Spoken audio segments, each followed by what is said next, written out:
नमस्कार, बहुत स्वागत है आप सबका करियर और एजुकेशन से जुड़े हमारे खास कार्यक्रम गाइड में आप सभी का स्वागत है। मैं पुनीत पाठक हूं। बायो से अगर कोई भी छात्र पढ़ता है तो फिर उसका सपना जाहिर तौर पर डॉक्टर बनने का होता है, लेकिन कई दफ़ा कई परिस्थितियों में और ख़ास तौर से जिस तरह की आजकल फीस स्ट्रक्चर है, जितना टफ कंपटीशन है, उसको लेकर कई बार ये सपना अधूरा रह जाता है। कई बार छात्रों का डॉक्टर बनने का ख्वाब पूरा होते होते रह जाता है। लेकिन अगर ऐसी परिस्थितियों से आप जूझ रहे हैं तो ये गाइड आपके लिए है। आप कतई तनाव न लें, क्योंकि अगर आपको भारत में किन्हीं कारणों से एडमिशन नहीं मिल पा रहा, तब आपको डॉक्टर बनने के लिए सपना छोड़ने की आवश्यकता नहीं है, सही जानकारी लेने की आवश्यकता है। आज हम आपको बता रहे हैं इस कार्यक्रम के द्वारा कि क्या विकल्प आपके पास हैं, और एक ऐसा विकल्प जिससे सफल छात्र आप सबके बीच में कामयाब डॉक्टर्स के तौर पर काम कर रहे हैं, उनसे भी आपको मिलवाएंगे।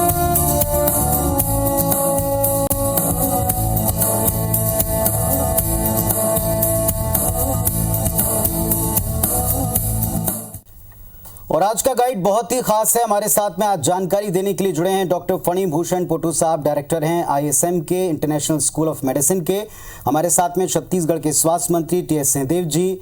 हमारे साथ में है एक्स स्टूडेंट ISM के डॉक्टर हरिशंकर मौबिया जी, जो कि जनरल सर्जन हैं एम्स रायपुर में। और हमारे साथ में एक और ISM के x student doctor Deepak Gupta हैं, जो कि MD हैं एम्स रायपुर में। आप सबका इस मंच पर बहुत स्वागत है। सिंहदेव जी नमस्कार, आपका भी बहुत स्वागत है इस मंच पर। सबसे पहले मैं डॉक्टर फणी भूषण के पास में चलता हूं। डॉक्टर साहब, जिस तरीके से आज टफ कंपटीशन है, एक डेटा जो हमारे पास में है कि नीट पास आउट इसी साल की बात करें, ये 12,792 है और छत्तीसगढ़ में सीट्स तकरीबन 1200 के आसपास हैं। एक बड़ा गैप है। ऐसे में बहुत सारे लोगों का सपना पूरा नहीं हो सकता छत्तीसगढ़ में एडमिशन लेने का। उनके लिए क्या विकल्प आपकी संस्था प्रोवाइड करती है और कितना बेहतर ये विकल्प है? सबसे अच्छा विकल्प ये क्यों है, बताएं। ISM एडिटेक द्वारा छत्तीसगढ़ में बहुत सारे बच्चे अभी गवर्नमेंट हॉस्पिटल्स में, प्राइवेट हॉस्पिटल्स में, हेल्थ रीजन में काम कर रहे हैं। ये सब कहने के लिए मैं बहुत गर्व फील होता है। ये हम 2003 से हमारी ये यात्रा शुरू हुआ है। अभी 2020 तक more than 200 doctors only from Chhattisgarh से हम लोग हमारे इंस्टीट्यूशंस में कंप्लीट किया हुआ है। एक बेहतर डॉक्टर बनाने का हम लोग पहले दिन से बच्चों के साथ जुड़े हुए हैं और उसके उदाहरण आज का दिन 200 से ज्यादा बच्चे छत्तीसगढ़ में गवर्नमेंट सेक्टर, प्राइवेट सेक्टर में काम कर रहे हैं। ये सफलता हमें टीम वर्क से, हमारी एसोसिएट्स, हमारे लोकल एसोसिएट्स और हमारी जो एडमिनिस्ट्रेशन स्टाफ, यूनिवर्सिटीज वाले जो अंदर सबकी कोऑपरेशन की वजह से आज हम इस सक्सेस पे पहुंच गए हैं। डॉक्टर साहब, एक सबसे इंपॉर्टेंट सवाल ये कि जिस तरीके का आजकल एजुकेशन सिस्टम है, इसमें उसकी विश्वसनीयता, उसकी क्रेडिबिलिटी सबसे इंपॉर्टेंट हो जाती है। यहाँ 3 बड़े फैक्टर जो हमको आपकी संस्था के बारे में पता चले हैं, जिनको जानकर बड़ा अच्छा भी लगा। पहली बात ये कि एक डर होता है जो विदेश से पढ़कर भारत लौटेंगे, उनको एक एग्जाम को क्वालिफाई करना है और इसके लिए आप पहले साल से तैयारी कराते हैं। ये एक बेहतर विकल्प साबित हुआ आपकी संस्था को विश्वसनीय बनाने में?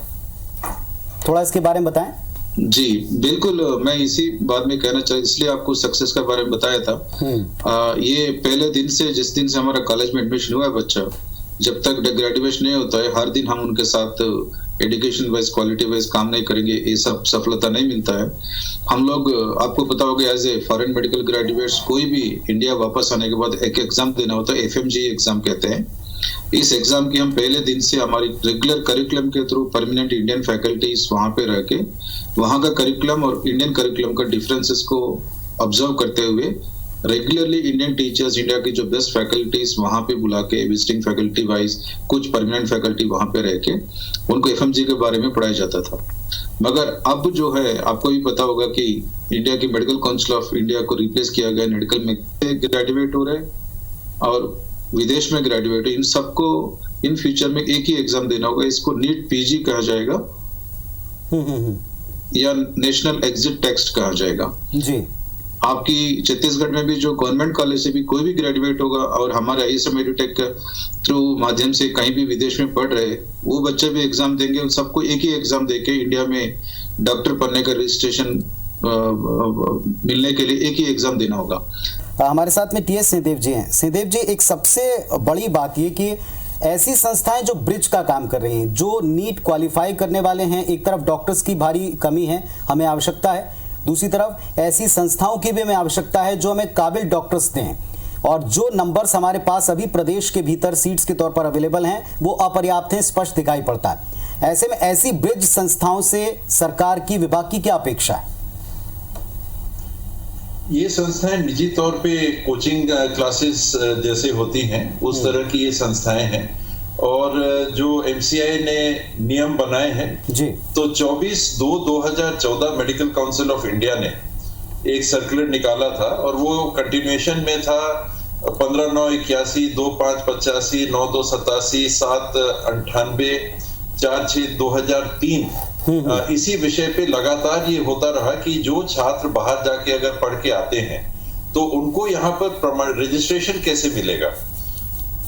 उसमें आधार गवर्नमेंट ऑफ इंडिया ने या मेडिकल काउंसिल ऑफ इंडिया ने ये बनाया था कि जो संस्थाएं उन देशों में डॉक्टर्स को प्रैक्टिस करने के लिए मान्य हैं, उन संस्थाओं से पढ़े बच्चे अगर यहाँ पर आते हैं तो उनको ये 6 महीने का एक कोर्स है, या उसको करने के बाद में इम्तिहान देने हैं, और पास होने के बाद में फिर उनको रजिस्टर कर लिया जाएगा प्रदेश में, देश में उनके रजिस्ट्रेशन हो जाएंगे, फिर वो यहाँ प्रैक्टिस कर सकते हैं।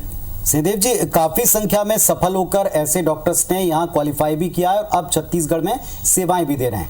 एक और कमी है ग्रामीण सेक्टर में, क्योंकि जो सरकार की व्यवस्था टियर में है कि 3 अलग अलग स्तर के ऊपर जो है आप स्वास्थ्य सेवाएं प्रोवाइड करते हैं, तो यहाँ ऐसे में इन डॉक्टर्स का जो कामयाब हो गए हैं, क्वालिफाई होकर आए हैं, उनके बेहतर प्लेसमेंट के साथ साथ ग्रामीण क्षेत्रों में वो सेवाएं दे सकें, क्या इसके लिए कुछ विचार हो रहा है या हो सकता है?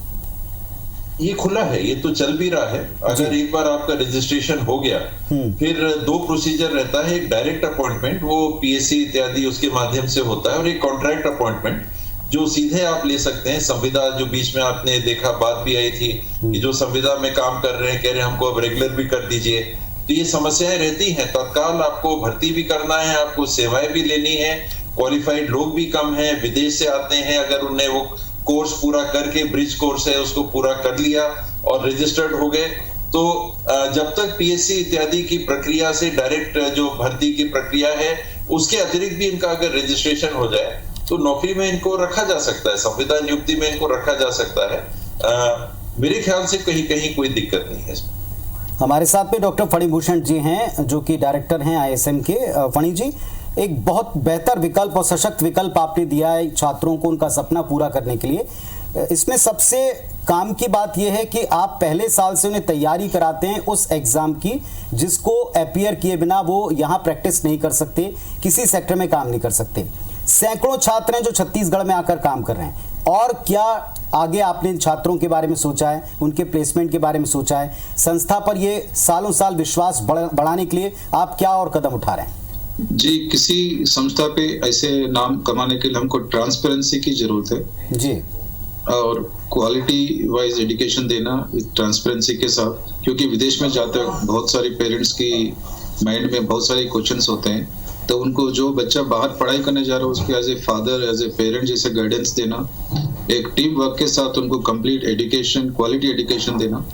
आपको पता भी पैंडेमिक सिचुएशन में कितना मुश्किलात हुई है, उस मुश्किलात में भी हम लोगों ने वहाँ पे बच्चों को किस तरह से मैनेज किया, उसका एजुकेशन कैरियर को डिस्टर्ब नहीं करने के लिए ऑनलाइन मेडिसिन में, ऑनलाइन सब्जेक्ट्स में मेडिसिन को किस तरह से 2D 3D एनिमेशन यूज करके क्वालिटी एजुकेशन देना।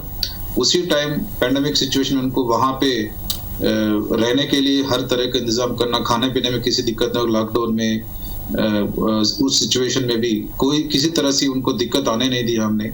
आखिरी में उनको इंडिया आने के लिए भी हम इंडियन गवर्नमेंट की हेल्प से, आपकी छत्तीसगढ़ गवर्नमेंट का हेल्प से कुछ चार्टर फ्लाइट्स हमने ऑर्गेनाइज किया, वहां से नागपुर फ्लाइट्स में छत्तीसगढ़ का छात्रों को अपने घर तक पहुंचवाया हमने। तो हम हर चीज में अपना एक एक्सपर्टाइज टीम के साथ हम लोग काम कर रहे हैं, तो जिसकी वजह से बच्चों को एक अच्छा डॉक्टर बनाना क्वालिटी वाइज और एक अच्छा इंसान बनाने में हम काबिल रहेंगे। मेडिकल कॉलेज में पढ़ने का सपना देखने वाले छात्रों के लिए आज का गाइड है, और एक बहुत ही एस्टीम पैनल हमारे साथ में जुड़ा हुआ है। और हमारे साथ आज 2 बड़े कामयाब डॉक्टर हैं। डॉक्टर रविशंकर महोबिया जी हैं, जनरल सर्जन हैं एम्स रायपुर के, और एक्स स्टूडेंट हैं ISM के, जिसके बारे में आज हम आपको सारी डिटेल्स दे रहे हैं।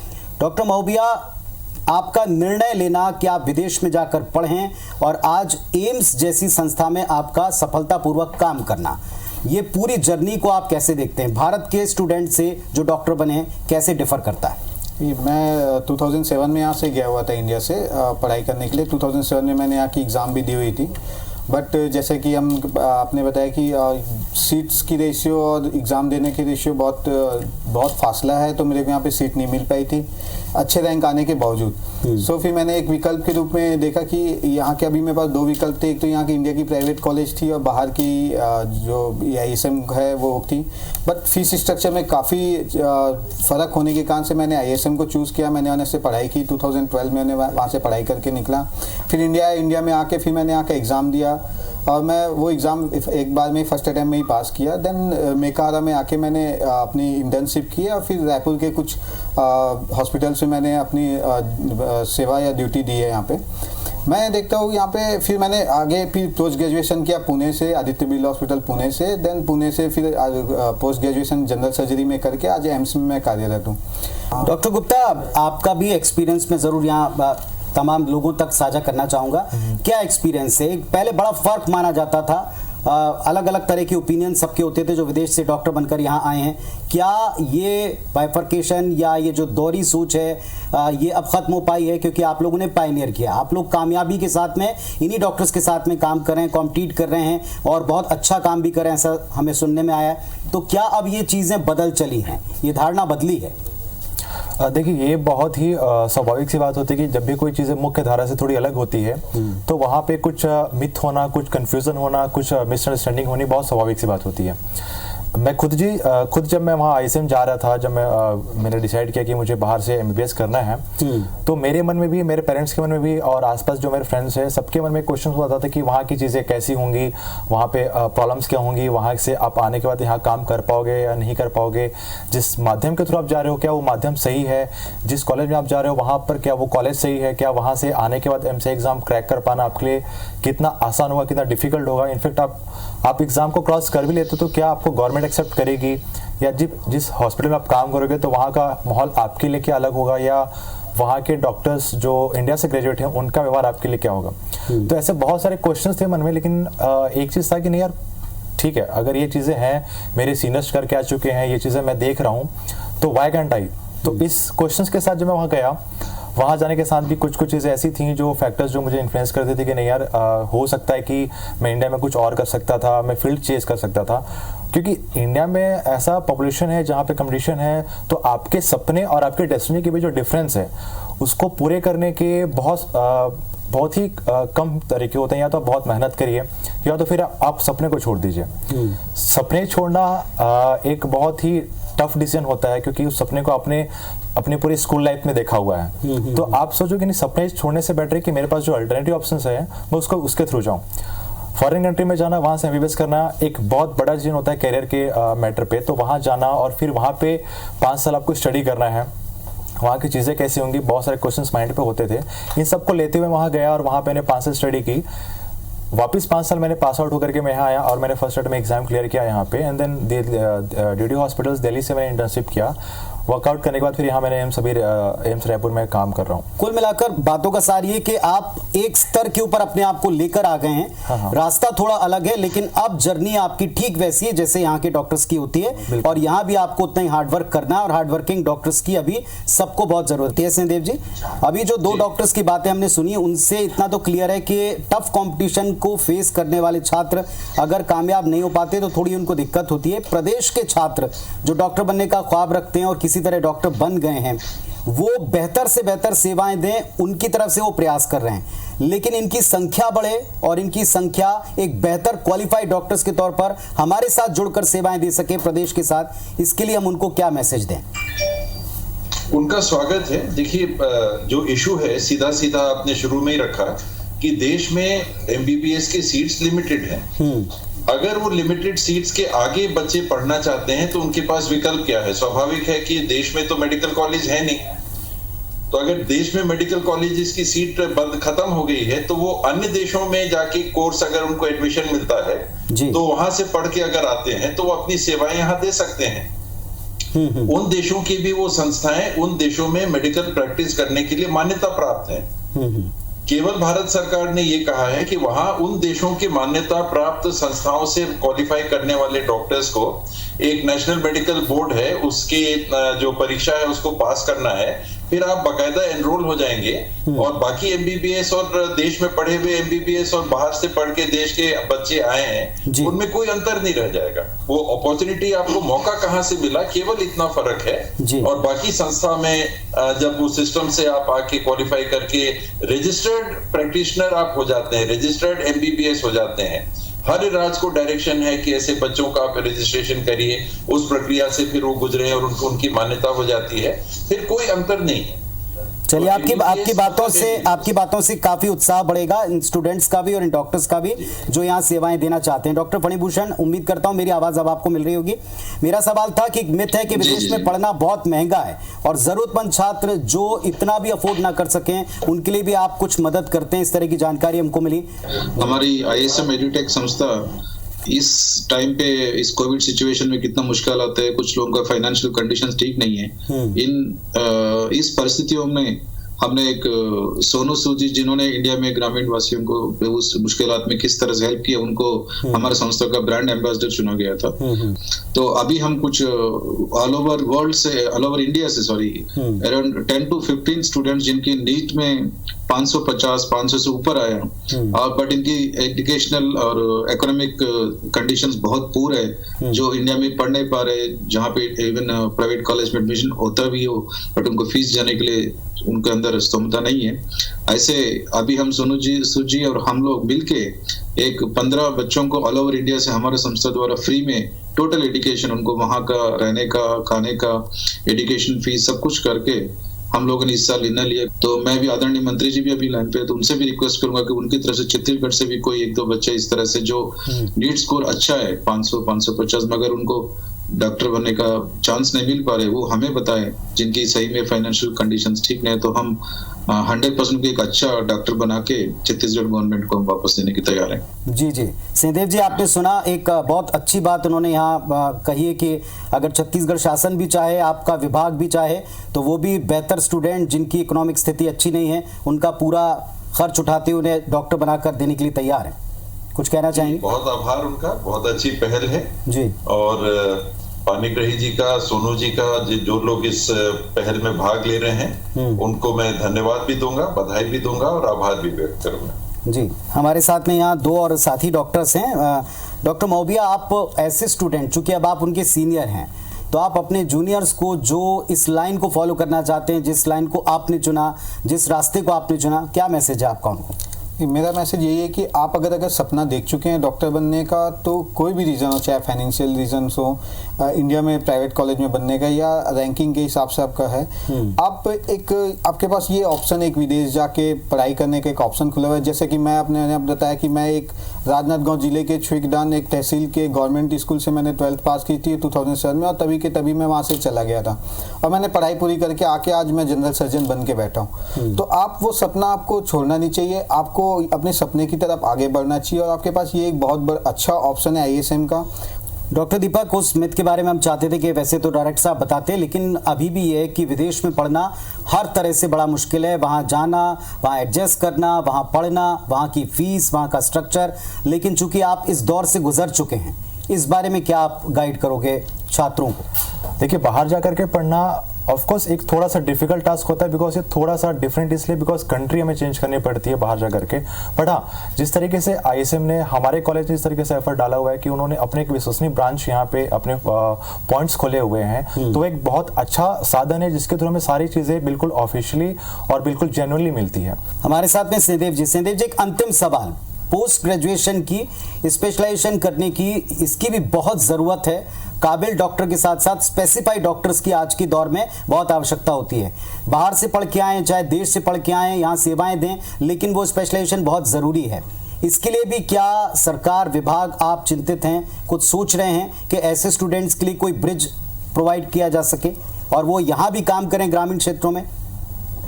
ग्रेजुएट, पोस्ट ग्रेजुएट दोनों प्रकार के बच्चे जो हमारे यहाँ से यानी बाहर से भी पढ़ के आ रहे हैं और करना चाहते हैं, उनके लिए वही विकल्प खुले हैं। जो अभी बात हो रही थी उसी के माध्यम से वो आ सकते हैं। और बहुत गैप है, अगर आप सरकारी वैकेंसीज को देखिएगा तो बहुत बड़ा गैप अभी भी बना हुआ है, क्योंकि ये बच्चे हमको मिल नहीं रहे हैं। प्राइवेट सेक्टर के तरफ ज्यादा झुकाव हो जाता है, ज्यादा रुझान हो जाता है, ऐसा लगता है। मैं आपको आंकड़े बता देता हूं जो मेरे पास अभी उपलब्ध हैं, जो 6 हमारे मेडिकल कॉलेज हैं। इसमें प्राध्यापक के 141 स्वीकृत पदों में 44 खाली हैं। सह प्राध्यापक 246 में से 125 खाली हैं। सहायक प्राध्यापक 397 में से 102 खाली हैं। सीनियर रेजिडेंट में 228 में से 156 खाली हैं। इन्हीं में से अगर आप देख लेंगे तो ये तो हमारे देश की स्थिति है, जहां स्वीकृत जो हमारे पद हैं उसमें ये वैकेंसीज है। तो इनको भरना और फिर नई पीढ़ी को तैयार करना। हम कोर्सेज ले रहे हैं, पोस्ट ग्रेजुएशन के कोर्सेज भी ले रहे हैं, जी तो देश के अंदर और राज्य के अंदर की व्यवस्था हो गई। हम स्पेशलिस्ट बनाए, ये जगहों पे जाके लें, और बाहर से भी अगर बच्चे क्वालिफाई करके आते हैं तो जो हम अभी चर्चा कर रहे थे, ये रास्ते उनके लिए, ये मौके सबके लिए खुले हैं। आप लोग आइए, उसमें सहभागी बनिए, भाग लीजिए। जी चलिए, तो ये पूरा पैनल जुड़ा था आप सबको गाइड करने के लिए। आपके सामने 2 उदाहरण यहाँ इसी मंच के ऊपर बैठे हुए हैं, और जो डायरेक्टर साहब हमारे साथ में जुड़े थे डॉक्टर फणी भूषण पोटू साहब, उनका भी बहुत धन्यवाद कि उन्होंने संस्था के बारे में तमाम जानकारियों को शेयर किया। इंटरनेशनल स्कूल ऑफ मेडिसिन एक बेहतर, विश्वसनीय और सालों से आपके बीच में यहाँ संस्था खुलकर काम करने वाली एक ऐसी एजुटेक संस्था है जो लगातार सतत सेवाएं दे रही है। एक विश्वास उन्होंने जगाया है। जरूरत है कि आप भी इस तक पहुंचे, ऐसे विकल्पों तक पहुंचे, इनको जानें, समझें, और अगर ये विकल्प आपको उचित लगते हैं तो जैसा सरकार की तरफ से, विभाग की तरफ से आदरणीय मंत्री जी भी बैठे, उन्होंने भी साफ कहा कि आपका स्वागत है, काबिल डॉक्टर बने और पूरी काबिलियत का इस्तेमाल प्रदेश में करें, प्रदेश के लोगों की सेवा में करें। बहुत धन्यवाद आप सबका इस मंच पर जुड़ने के लिए और इस कार्यक्रम में गाइड करने के लिए। धन्यवाद।